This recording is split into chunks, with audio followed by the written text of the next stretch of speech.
ఓం మహాగణాధిపతయే నమ. ఓం గురుభ్యో నమ. ఓం శ్రీమాత్రే నమ. పరమేశ్వర స్వరూపమైనటువంటి జ్యోతిష, వాస్తు మరియు ఇతర అనేకమైనటువంటి శాస్త్రములను మనకు అందించినటువంటి మహర్షులకి నమస్కారం. హయగ్రీవ హయగ్రీవ హయగ్రీవేతి యో వదేత్ తస్య నిస్సరతే వాణి జహ్నుకన్యా ప్రవాహవత్. అరుణాం కరుణాతరంగితాక్షీం ధృతపాశాంకుశపుష్పబాణచాపాం అనిమాదిభిరావృతాం మయూఖైః అహమిత్యేవ విభావయే భవానీ. శ్రీమాత్రే నమ. ప్రేక్షకులకి ఆ లలితాంబిక అమ్మవారి యొక్క అనుగ్రహం పరిపూర్ణంగా కలగాలని మనస్ఫూర్తిగా కోరుకుంటూ, మనకి రాబోయే కొత్త సంవత్సరంలో ప్రతి లగ్నము వారు, లగ్నం తెలియని వారు, రాశివారు ముఖ్యంగా ఈ 5 విషయాలు కనుక మీరు పాటించగలిగితే మీకు ఎన్ని లాభాలు ఉంటాయి అంటే, మనందరికీ కావాల్సిన మేజర్గా ఏవైతే ప్రాబ్లం పడకుండా ఉంటామో ఆ లాభాలన్నీ ఉంటాయి. ఏమిటవి?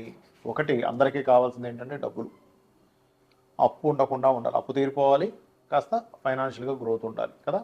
అదేవిధంగా ఉద్యోగంలో, వ్యాపారంలో ఎటువంటి సమస్యలు రాకూడదు, అనారోగ్య బారిన పడకూడదు.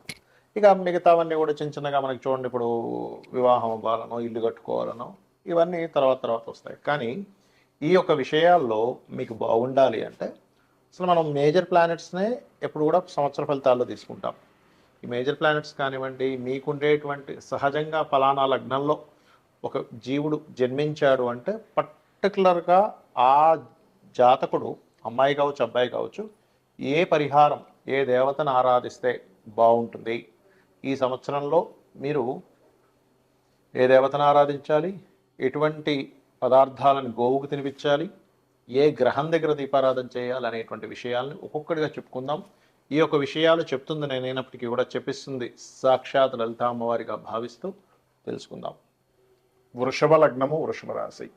మీకు ఈ విశ్వవసు నామ సంవత్సరంలో ఫైనాన్షియల్గా బాగా గ్రోత్ రావాలి అని అనుకుంటే కనుక ఎక్కువగా విష్ణు ఆరాధన ప్లస్ గణపతి యొక్క ఆరాధన చేయండి ముఖ్యంగా. కాకపోతే మొదటి 3 నెలలు కొంచెం జాగ్రత్తగా ఉండండి ఫైనాన్షియల్ డీల్స్ విషయంలో. మీరు కాస్త నవగ్రహాల్లో శని మరియు శుక్ర గ్రహాల దగ్గర దీపారాధన కనుక చేస్తున్నట్లయితే, శనివారం, శుక్రవారము ఖచ్చితంగా ఫైనాన్షియల్ గ్రోత్ అనేటువంటిది పెరిగి తీరుతుంది, అందులో ఎటువంటి సందేహం లేదు. బుధుడి దగ్గర కూడా చేయొచ్చు. అయితే ఇక్కడ ఎక్కువగా ఫైనాన్షియల్గా ఇంకా మాకు గ్రోత్ రావాలండి, మాకు అనుకున్నంత రాలేకపోతుంది. చాలామందికి ఏమవుతుందంటే వాళ్ళకి ధనాధిపతి వాళ్ళ పర్సనల్ చార్ట్లో పాడవుతాడు. అలాంటప్పుడు ఓం ధర్మాధ్యక్ష ధనాధ్యక్ష ధన ధాన్య వివర్ధనీయే నమః. కాకపోతే ఈ సంవత్సరం గురువు లాభాధిపతి 2లోకి వస్తున్నాడు కాబట్టి పెద్దగా భయపడాల్సిన పని లేదు. కాకపోతే మీరు ఈ జూన్ తర్వాత ఏదైనా ప్రాపర్టీ తీసుకునే విషయంలో కానివ్వండి, లేదా ఏదైనా ఒక గృహం కన్స్ట్రక్షన్ చేసే విషయంలో కానివ్వండి, వాహనాలు తీసుకునే విషయంలో కానివ్వండి, చాలా జాగ్రత్తగా ఉండండి. జూన్ తర్వాత కంపల్సరీ తీసుకోవాల్సి వస్తుందండి, తప్పదు, మేము ఆల్రెడీ అడ్వాన్స్ పే చేసేసాం, అందులోకి వెళ్ళాలి, సంథింగ్ ఉంటాయి కొన్ని.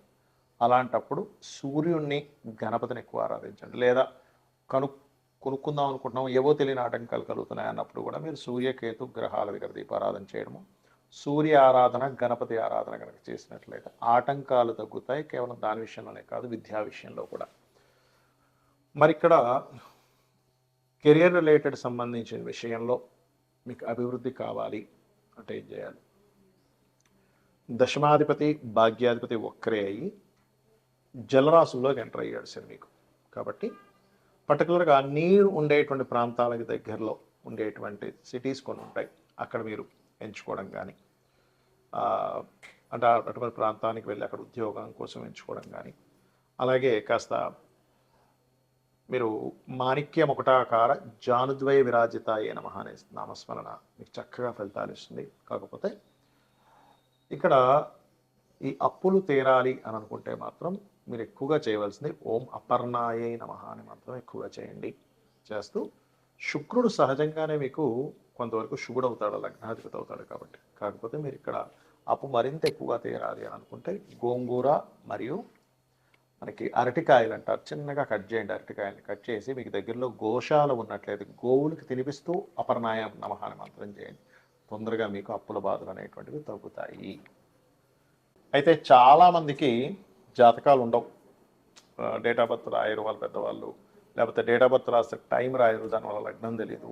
అలాంటి వారు చాలామంది నన్ను అడుగుతున్నారు, ఏమండి మాకు మరి జాతకం రాయలేదు ఒకప్పుడు, మా రాసి ఏంటో లగ్నం ఏంటో ఏ మహాదశ నడుస్తుందో మేము ఏం చేసుకోవాలో తెలియట్లేదు అని అన్నప్పుడు ఒకటే గుర్తుపెట్టుకోండి. చిన్న టెక్నిక్ చెప్తాను ఈ వీడియోలో మీకు. వారం మొత్తంలో ఏ వారం మీకు బాగుంటుందో చూసుకోండి. వారం మొత్తంలో ఏ నక్షత్రాలు మీకు బాగుంటున్నాయో చూసుకోండి. అంటే ఏ నక్షత్రం రోజు మీకు బాగా కలిసి వస్తుంది. అది రవి నక్షత్రాల, చంద్ర నక్షత్రాల, కుజ నక్షత్రాల, శని నక్షత్రాలు ఇలా ఉంటాయి. లేదా వారం అయితే మీకు ఈజీగా ఉంటుంది, నక్షత్రాలు అంత మీకు తెలియదు కాబట్టి. చూసుకొని ఆ రంగాల్లో మీరు డెవలప్మెంట్ కోసం ప్రయత్నం చేయండి. అది ఎలాగా అంటే, ఇప్పుడు ఆదివారాలు బాగుంటుంది అనుకోండి ఉదాహరణకి. అంటే మీరు మెడికల్ రిలేటెడ్ సంబంధించిన వాటిలో వెళ్తే మీ లైఫ్ బాగుంటుందని అర్థం. దీనికి మీకు జాతకం తెలియాల్సిన అవసరం కూడా, ఎందుకంటే మీకు సూర్య భగవానుడు బాగుంటేనే ఆదివారాలు బాగుంటాయి. లేదా 1వ తేదీ, 19వ తేదీ, లేకపోతే మనకి చూడండి 10వ తేదీ, ఈ తేదీల్లో కూడా బాగుంటుంటుంది. అంటే దాని అర్థం మీకు తెలియకపోయిన జాతకం మీకు ఎక్కడో రవి బాగున్నాడు. అంటే మెడికల్ రిలేటెడ్, ఆరోగ్యానికి సంబంధించిన, గవర్నమెంట్ రిలేటెడ్ ఇట్లాంటి వాటిల్లో మీరు ప్రయత్నం చేయొచ్చు. చంద్రుడు కూడా గవర్నమెంట్ రిలేటెడ్ చేయొచ్చు. కాబట్టి చంద్రుడి దగ్గరికి వచ్చేసరికి చంద్రుడు బాగున్నాడు అనుకోండి, మీకు సోమవారం బాగుంటుంది. అలాంటప్పుడు మీరు ఫుడ్ రిలేటెడ్ చేసుకోవచ్చు. సోమవారాలు అస్సలు నాకు కలిసి రావట్లేదండి అనుకునేటువంటి వారు ఫుడ్ జోలికి అసలు వెళ్ళకూడదు.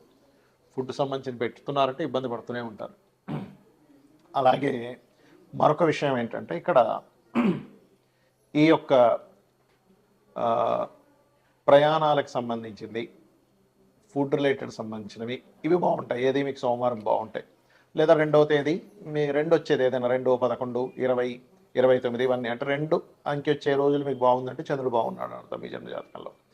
మరి దీనికి మనం రత్నం పెట్టుకోవడానికి కూడా ఆపాదించవచ్చా అంటే కొంతవరకు ఓకే. కానీ రత్నం ఎప్పుడైనా ఎవరైనా పెట్టుకోవాలంటే ఖచ్చితంగా మీరు మీ యొక్క డేట్ ఆఫ్ బర్త్ ఉండాలి, టైం ఉండాలి, మీకు ఏ గ్రహం బలంగా ఉందో చూసుకోవాలి. దీనివల్ల కొంత రిజల్ట్ తెలుసుకోవచ్చు, బట్ అక్యురేట్గా అంటే అది చూసుకోవాలి. అలాగే దేవతారాధన కావచ్చు, రెమెడీస్ కావచ్చు, మీ పర్సనల్ చార్ట్ ఉండాలి. బట్ మీకు దీనికోసం చెప్తున్నా. అదేవిధంగా మీకు ఒకవేళ మంగళవారాలు బాగున్నాయి, ల్యాండ్స్ బిజినెస్లు చేయొచ్చు. బుధవారాలు మా బాగా అనిపిస్తుందండి అన్నప్పుడు మీడియేటింగ్ చేసి ఏమైనా చేయొచ్చు. బ్రోకరైజేషన్, మీడియేటింగ్ చేస్తుంటారు అట్లాంటివి. బుధవారం బాగా కలిసి వస్తుంది అనుకోండి, షేర్ మార్కెట్ కూడా కలిసి వస్తుంది. కాకపోతే అది లాంగ్ టర్మ్ డైలీ ట్రేడింగ్ కాదు. అదేవిధంగా గురువారాలు బాగున్నాయండి, నాకు ఎప్పుడు గురువారం బాగా కలిసి వస్తుందండి, 4 డబ్బులు వస్తాయండి, నాకు పేరు వస్తుందండి అంటూ ఉంటారు. అలాంటి వారు టీచింగ్ లైన్స్లోకి వెళ్ళినా, కన్సల్టెన్సీ లైన్స్లోకి వెళ్ళినా చాలా బాగుంటుంది. ఇక శుక్రవారాలు కొంతమందికి బాగా కలిసి వస్తుంది. అలాంటప్పుడు వాళ్ళు మ్యారేజ్ బ్యూరోస్, బ్యూటీ రిలేటెడ్, లేకపోతే ఏదైనా అందానికి సంబంధించింది, బ్యూటీకి సంబంధించినటువంటివి, ఫ్యాషన్ రిలేటెడ్ సంబంధించినటువంటివి, వివాహ శుభకార్యాలకు సంబంధించిన బట్టలకు సంబంధించినవి కూడా శుక్రచంద్రులు పనికొస్తాయి. అంటే శుక్రవారం అండ్ సోమవారం కూడా పనిసి వస్తుంది. మరి కొంతమందికి ఐరన్ ఆయిల్ బిజినెస్లు చేస్తారు, శనివారం బాగుంటుంది వారికి. అందుకే వాళ్ళకి ఐరన్ ఆయిల్ వీటి మీద డబ్బులు వస్తాయి చక్కగా.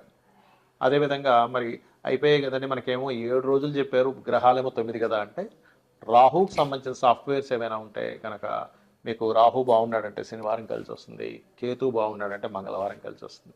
అది ఎందుకంటే కుజవత్ కేతు, శనివత్ రాహు అన్నారు కాబట్టి. మరి చాలామందికి ఉన్న అపోహ ఏమిటంటే, ఇంకొకటి వాళ్ళకి జాతకాలు ఉండవు కానీ ఏలినాటి శని నడుస్తుందేమో అని అనుమానంలో ఉంటారు. ఎందుకంటే జాతకంలో ఇదిగా ఏలినాటి శని ఏమో అందుకే ఇలా అవుతుందేమో అని ఒకటే గుర్తుపెట్టుకోండి.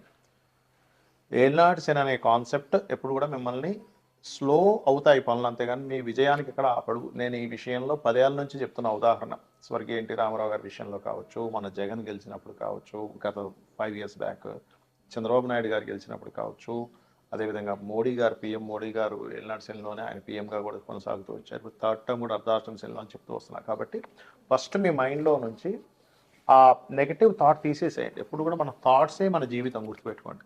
పాజిటివ్గా ఉండడం, ఏలినాటి శని నాకు అన్నీ ఇస్తాడు, పెళ్ళి ఇస్తుంది, ఉద్యోగం ఇస్తుంది, ధనాన్ని ఇస్తుంది, కానీ స్లో మనకు ఒక పాఠాన్ని నేర్పిస్తూ ఉంటాడనే విషయాన్ని మీరు అర్థం చేసుకోండి.